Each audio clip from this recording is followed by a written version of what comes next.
오늘의 말씀 출애굽기 6장 2절부터 13절 말씀. 하나님 아버지, 오늘 토요일 주말 아침도 주님의 은혜를 사모함으로 주님 앞에 나갑니다. 이 시간에도 우리 모두에게 말씀을 통해 하나님의 음성을 들려주옵소서. 예수님의 이름으로 기도합니다. 아멘. 할렐루야. 성의 성도 여러분, 오늘도 하나님의 은혜와 평강이 가득한 하루가 되시길 축복합니다. 오늘 우리에게 주는 하나님의 말씀은 출애굽기 6장 2절에서 13절 말씀입니다. 이스라엘은 이제 하나님의 백성이 되는 긴 여정에 올랐습니다. 그 시작은 그들이 섬기는 하나님의 정확한 이름을 듣는 일이었습니다. 아직은 이름밖에 모르는 믿음이어서 좌충우돌하지만 그들은 이제 매 순간 놀랍게 역사하시는 분의 능력을 보게 될 것입니다. 하나님께서는 강력한 자기 선언으로 모세에게 말씀하십니다. 2절, 하나님이 모세에게 말씀을 이르시되 나는 여호와이니라. 의미심장한 것은 모세가 어찌하여 더 어려워졌습니까? 라고 질문했을 때 하나님이 모세에게 주신 응답은 한 가지였다는 것입니다. 오늘 우리가 읽은 본문에 보면 나는 여호와라 라는 말씀만 무려 5번이나 반복되어 나옵니다. 모세는 너무 답답하여 어찌하여 라고 질문을 하면서 하나님께 답을 구했는데 하나님께서는 5번이나 나는 여호와라 라고 대답했다는 것입니다.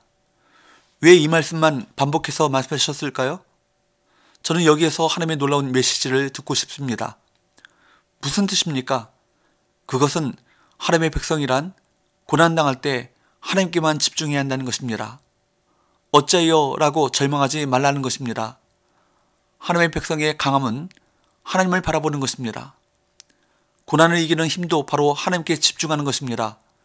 그래서 하나님께서는 다른 말씀을 하지 않고 내가 너희의 여호와라 라는 말씀만 하셨습니다. 하나님은 이스라엘 백성들이 이스라엘 자손이 더 어려워진 상황을 통해 당신이 바로 여호와 하나님이시라는 사실을 보여주시겠다는 것입니다. 그렇습니다. 하나님은 여호와라는 이름으로 노예 생활을 하는 이스라엘 자손을 찾아오셨습니다. 그리고 바로왕의 절대적인 권력을 마치 어린아이 다루듯이 심판하시고 이스라엘 자손들은 모두 속박에서 풀어내심으로 여호와라는 이 이름을 이스라엘 백성들에게 분명하게 보여주셨습니다. 그렇습니다. 나는 여호와라 라고 말씀하시는 하나님의 음성에서 우리의 믿음이 시작되어야 합니다.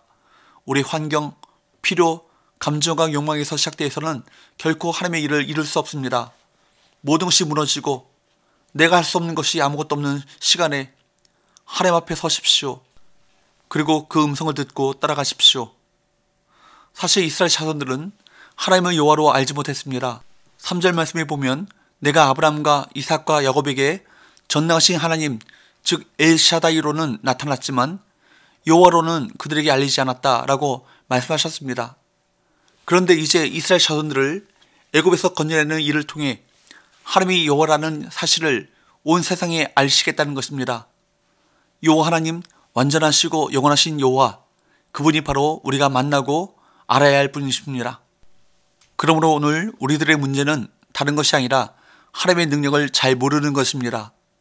그분이 바로 여호와시라는 것, 그분이 완전하신 하나님이라는 것, 이것을 잘 모르기 때문에 많은 성도들은 염려와 걱정에 사로잡혀 살아갑니다. 하나님이 안 보이니까 사람들의 말을 두려워하고 하나님이 안 보이니까 자기 생각대로 하려고 하는 것입니다. 우리의 진짜 문제는 삶의 고통이 아닙니다. 하나님을 잘 모르는 것입니다. 하나님을 바라보지 않는 것입니다. 이스라엘이 하나님의 주권적 계시로 그분을 알고 그분의 백성이 되었듯이 우리 믿음과 신앙의 성장도 하나님을 바라보며 신실하신 하나님의 손을 의지하는 데 있습니다. 5절, 이제 애굽 사람이 종으로 삼은 이스라엘 자손의 신음소리를 내가 듣고 나의 언약을 기억하노라. 하나님은 이스라엘의 신음을 들으셨고 그들에게 주신 약속을 기억하고 계셨습니다. 하나님께 망각이란 없습니다. 문제는 이스라엘 백성과 같은 우리입니다. 우리가 하나님을 기억하고 부를 때 하나님께서는 응답하십니다. 하나님께서는 우리가 당신을 찾고 부르기를 기다리고 계십니다. 그렇기에 하나님이 없는 것처럼 느껴지는 시간은 우리가 하나님 없이 살아가는 시간, 하나님을 부르지 않는 시간입니다. 언제 어디서나 우리가 하나님의 이름을 부른다면 그분은 우리에게 주신 언약을 기억하셔서 언약을 스스로 성취하실 것입니다. 9절 모세가 이와 같이 이스라엘 자손에게 전하나 그들이 마음의 상함과 가혹한 노역으로 말미암아 모세의 말을 듣지 아니하였더라. 이스라엘은 모세의 말을 거부합니다. 그들의 마음이 상했고 노역 때문에 몸이 버거웠기 때문입니다. 그들은 하나님을 몰랐습니다. 그들은 이제 막 여호와라는 하나님의 이름을 알게 된 초신자였습니다. 그들은 나약하고 부족했지만 하나님의 백성이 된 그들 앞에는 엄청난 일들이 기다리고 있었습니다. 하나님께서는 부족한 자기 백성을 끝까지 참고 기다리시며 보호하시는 분이십니다. 이스라엘 백성만 초보가 아니었습니다. 모세 역시 아무것도 모르는 지도자였습니다. 그는 하나님의 명령에 도리어 반론을 제기합니다. 12절 모세가 여호와 앞에 아뢰어 이르되 이스라엘 자손도 내 말을 듣지 아니하였거든 바로가 어찌 들으리이까. 나는 입이 둔한 자니이다. 그의 반론은 합리적이고 타당해 보입니다.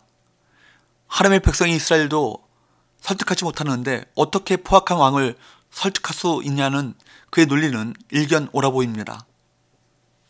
그리고 모세는 말하는 것에 대한 지독한 컴플렉스가 있었습니다.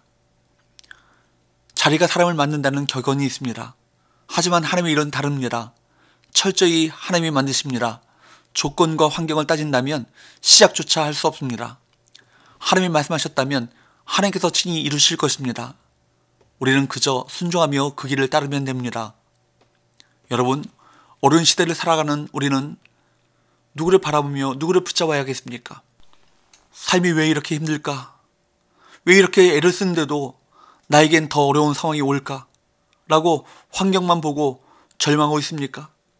아닙니다. 삶의 문제는 인간의 실존입니다. 우리는 그 모든 삶의 고통을 능히 해결하실 수 있는 우리 하나님을 바라보아야 합니다. 우리 하나님은 여호와이십니다. 힘들수록 하나님을 바라보십시오. 삶의 고통이 아니라 고통보다 더 크신 하나님을 바라보는 것이 우리가 살 길입니다. 우리 주님을 24시간 바라보는 것, 그것이 세상을 이기는 길입니다. 이제 이스라엘과 모세의 신앙 여정이 시작되었습니다. 말 그대로 엄청난 일들이 그들을 기다리고 있습니다. 하나님의 백성은 한 가지만 분명히 하면 됩니다. 하나님을 잊지 않고 그분을 계속 신뢰해야 하는 것입니다. 기도합시다. 하나님 아버지, 어려운 시대를 살아가는 우리 모두가 언약을 신실하게 이루시고 지키시는 그 여호와 하나님을 더욱 알고 그 하나님을 믿음으로 바라보며 의지하는 삶을 살아가게 하여 주옵소서. 예수님의 이름으로 기도합니다. 아멘.